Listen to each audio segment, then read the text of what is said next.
ამჯერად ჯეიმი ოლივერის რეცეპტს დავეცი. მართალია ძალიან ბევრი რამე შევცვალე, მაგრამ ინსპირაცია ნამდვილად მომცა. თბილი კარტოფილის სალათი მინდა შემოგთავაზოთ. კარტოფილი ჩემი საყვარელი ბოსტნეულია. უბრალოდ, ბადრიჯანი თუ კარტოფილი ბოლომდე მაინც არ ვარ ჩამოყალიბებული. ერთი სიტყვით, მოხარშული კარტოფილი გადაიტანეთ საცხობ ლანგარზე, მოასხით ცოტა ზეთი, მოაყარეთ მარილი, პილპილი, პაპრიკა, ნივრისფრინველი და გადაურიეთ. შემდეგ სუბუქად დასრისეთ და აწყვეთ 180 გრადუსზე გახურებულ ღუმელში 20 წუთით.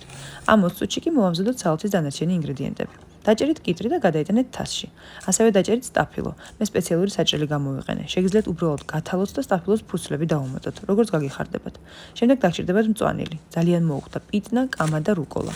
წვრილად დაჭერით ყველაფერი და გადაიტანეთ სალათის თასში. მწვანილი არ დაინანოთ, რაც მეტია, მით უფრო უხდება.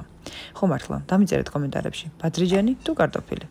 ეხლა კი მოვამზადოთ დრესინგი. ზეთს დავუმატეთ მარილი, პილპილი, სვანური მარილი, პაპრიკა, ნივრისფრინველი და ორეგანო.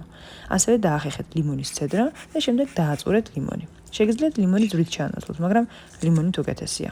ასევე დააჭყლეთ ნიორი და გადაურიეთ. მოასხეთ შემდეგ სალათს და კარგად ამოურიეთ.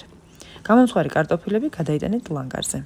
ზემოდან დაადეთ სალათა, მოაყარეთ ბევრი პარმეზანი და გემრიელად მიირთვით. პარმეზანს თუ გამოტოვებთ, მიიღებთ სამარხო ვეგანურ სალატს. გემრიელად მიირთვით.